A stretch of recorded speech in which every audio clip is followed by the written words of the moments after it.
Ребят, привет! Сегодня мы с вами в Панаме, на этой знаменитой набережной. Мне кажется, во всех видео про Панаму она так или иначе фигурирует. Здесь, кстати, вечером, вот прям где я сижу, вдоль набережной бегают еноты, попрошайничают еду. Я была в таком шоке, когда их увидела. Не сразу даже поняла, что это еноты, потому что они такие более щуплые и отличаются от наших таких лощеных енотов, которых я когда-то видела в зоопарках.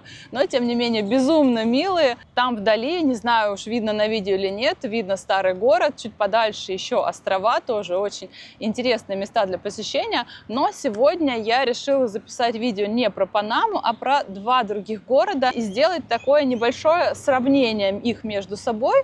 Это Буэнос-Айрес и Медельин, те два города, которые я посетила до Панамы. Сразу скажу, что у меня нет задачи сказать, что какой-то город хуже, какой-то лучше, сюда ходите, сюда не езжайте. Нет, вообще не про это.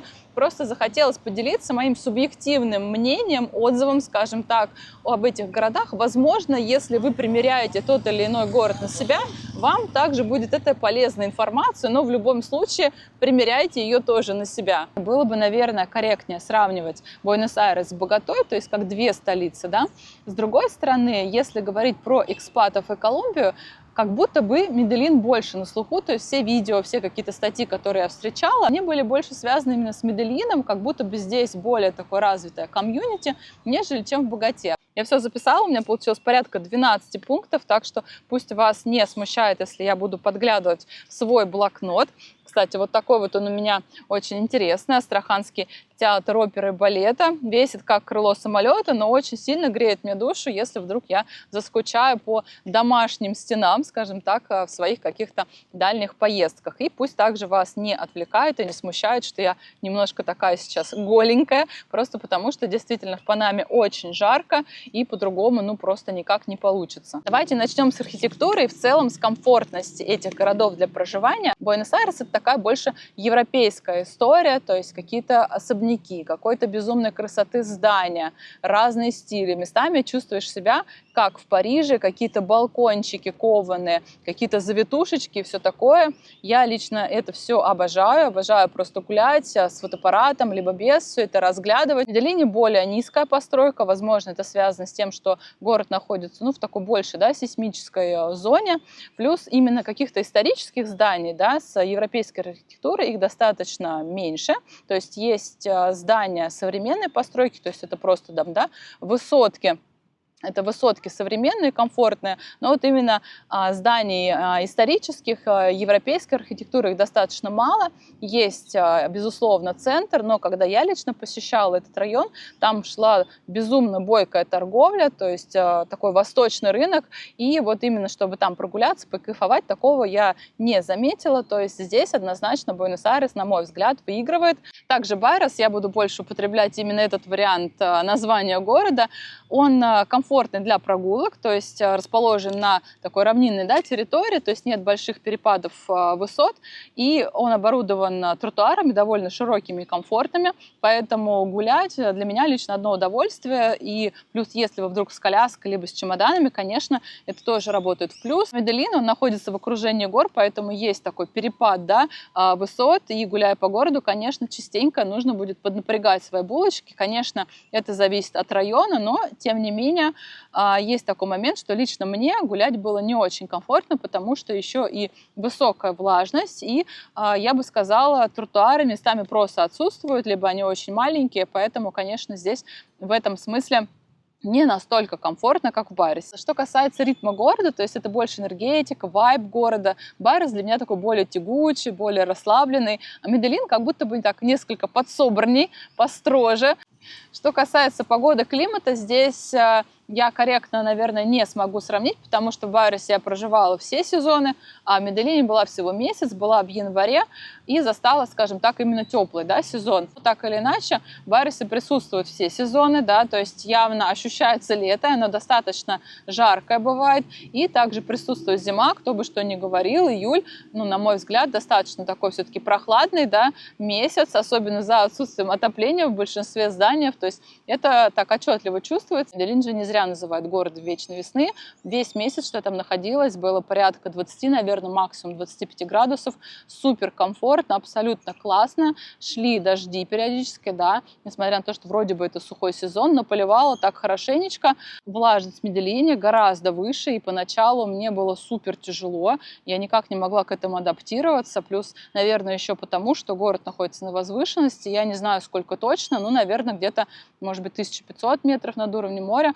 Не могу здесь точно сказать, но так или иначе, вот именно гулять, да, находиться в самом городе мне прям было тяжеловато, и потребовалось какое-то время, чтобы к этому адаптироваться, ну, возможно, просто с непривычки. В Медельине, я думаю, еще такая влажность, потому что это очень зеленый город, то есть не нужно даже ни в какой парк идти, он просто находится вот в каких-то пальмах, в каких-то цветах, кактусах, то есть настолько большое разнообразие, даже в жилых обычных спальных районах все зелено, все богато. Ко мне, например, я жила на 5 этаже, постоянно прилетали какие-то попугайчики зеленые, то есть птички постоянно поют, ну, очень классно, конечно, в этом плане, но город, он так поинтереснее, чем Байрес, хотя в Байресе тоже парки есть, имеют место быть, они очень классно ухоженные. Я думаю, поэтому через несколько дней моего нахождения в Медельине я так заметила, что у меня, знаете, так кожа подтянулась, минус годика 3 скинулась с лица. Девочки, я думаю, поймут это ощущение, потому что если сравнить воду, вода, на мой взгляд, примерно одинаковая, достаточно жесткая, что в Байресе и Медельине, поэтому я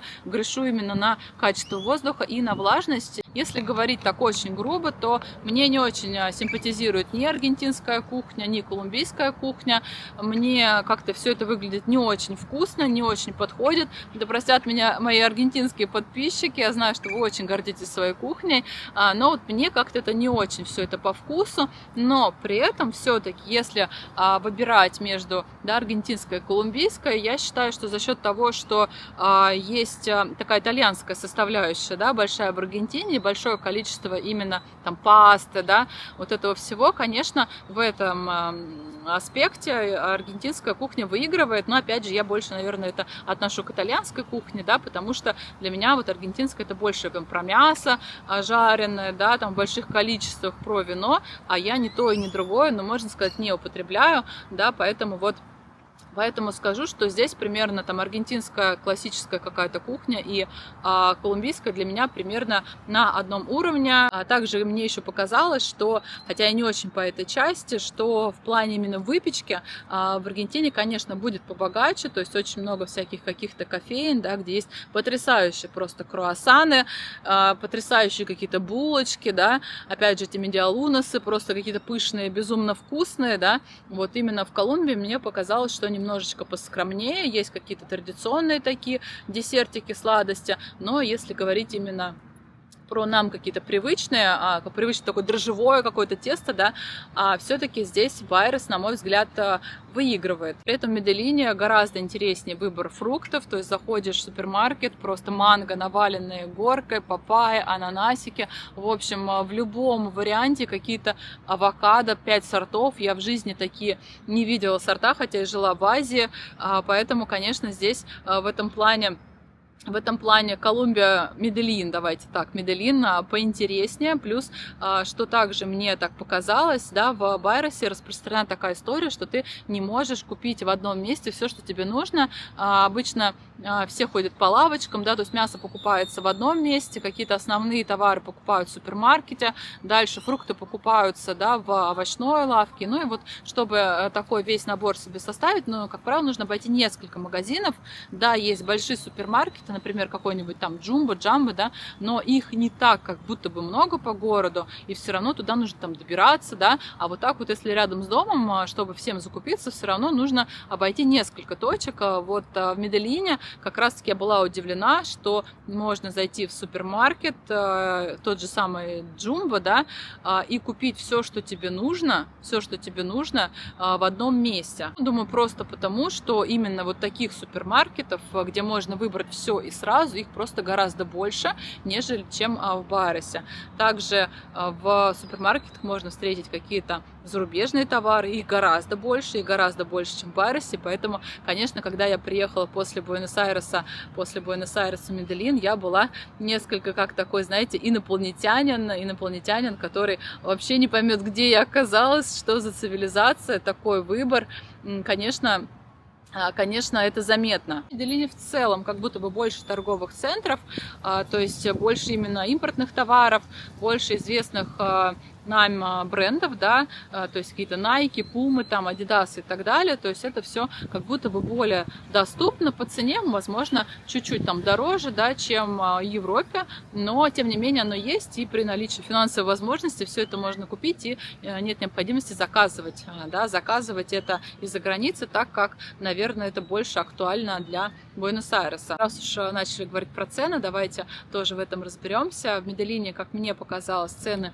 более приятные, то есть кофе, причем в Колумбии кофе он такой очень достойный, кофе в хорошем месте, да, в туристическом районе, я имею в виду в хорошем в кафе, мне кажется, больше $1,5 я за это никогда не платила, то есть действительно хороший кофе, а я пью только черный, американо, и поэтому сразу, знаете, так ощущается этот вкус. В Байерсе, конечно, мне кажется, это X, наверное, 3 сейчас, где-то X3, а то местами где-то X4 я платила за кофе очень такой, знаете, посредственный. При этом проезд на метро, мне кажется, здесь плюс-минус все одинаково, но если, наверное, вот все так подсуммировать, все-таки в Медельине, несмотря на то, что это такой достаточно, да, экспатский город, и есть районы, действительно, они дороже, чем там весь город, да, все равно цены как будто посимпатичнее, чем сейчас в текущем Байерсе. Что касается медицины, мне приходилось обращаться за помощью в 2 городах. И скажу сразу, пусть меня простят аргентинцы, к сожалению, в Байерсе я не смогла получить какой-то хорошей квалифицированной помощи. Я обращалась по достаточно серьезным вопросам, и у меня сложилось такое, возможно, ложное убеждение, что в Байерсе, если, условно, нужна чистка зубов, да, тебе ее сделают, хотя многие жалуются, что чистка там очень поверхностная, но так или иначе, вот если по каким-то простым вопросам, то помощь найти, в принципе, несложно, да, а если уже что-то поглубже, да, вот посерьезнее, скажем так, то здесь нужно прям поднапрячься, чтобы найти хорошего, к сожалению, специалиста. Например, я искала стоматологическую клинику, которая лечит зубы под микроскопом, ну, скажем так, я нашла, наверное, с 5-го раза специалиста, кто этим занимается. Опять же, это русскоговорящий специалист, я думаю, даже если вы жили в Байерсе, возможно, знаете, о ком идет речь, но запись к этому специалисту была порядка 4-5 месяцев ожидания, что для меня в экстренной ситуации, конечно же, было просто неприемлемо. Я уверена, что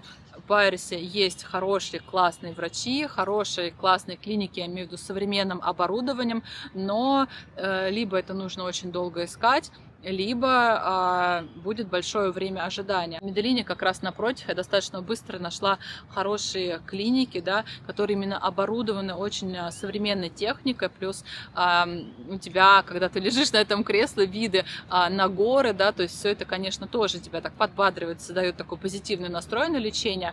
Понятно, что такие, наверное, клиники стоят там подороже, но тем не менее они есть, и мне не нужно было для этого 5 месяцев ждать в очередь. В Медельине достаточно сильно развит медицинский туризм, то есть приезжают люди из Штатов, из Канады, делают себе под ключ там все челюсти и все что угодно, поэтому я думаю, здесь так все это развито. Я же делала операцию на челюсти, например, да, и например, в Буэнос-Айресе мне даже никто об этом не говорил, мне даже никто не предлагал такую услугу, да, а в Медельине, в принципе, об этом сразу как-то озвучили, что можно попробовать это сделать, да, это стоило не бюджетно, это стоило, я бы сказала, наверное, на уровне Москвы, может быть, даже чуть подороже. Если говорить про уровень сервиса, здесь плюс-минус все одинаково, можно писать, например, в клинику, да, и через там день только получить ответ, ну, то есть здесь плюс-минус все на одном и том же уровне. Что касается сферы услуг, услуг и в целом удобства.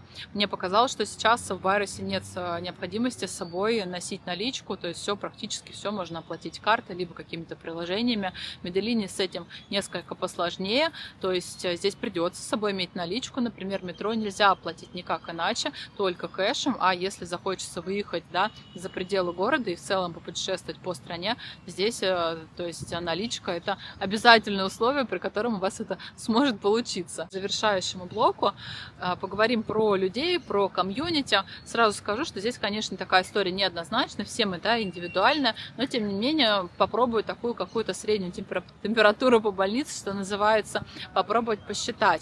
В Байерсе люди как будто бы более такие открытые, более солнечные, более такие не скупые, да, на проявление эмоций, то есть всегда там навешают тебе кучу каких-то комплиментов в кафе, что-то приятное там скажут, там где-то за ручку потрогают, там где-то чмокнут в щечку и так далее, да. В Медельине мне показалось, что люди такие больше похожи на нас отчасти, то есть они такие подсобраннее, да, конечно, тоже там тебе что-то приятное могут сказать, да, но тем не менее они, мне кажется, чуть менее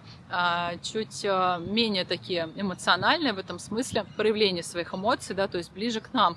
При этом достаточно, как мне показалось, простые, то есть если нужна какая-то помощь, что-то подсказать, что-то там спросить, мне никто никогда не отказывал, то есть они какие-то как будто более такие искренние, простые, да, более какие-то такие понятные, более, может быть, душевные в этом плане. По безопасности я затрудняюсь здесь что-то сказать. К счастью, я с этим не сталкивалась, но как будто бы из того, что я затем, что я наблюдала в чатах, все-таки в Медельине будет более опасно, то есть больше таких людей странненьких, да, то есть по ночам точно не стоит ходить, хотя есть люди, которые там тоже, я читала, живут годами и ничего не происходит.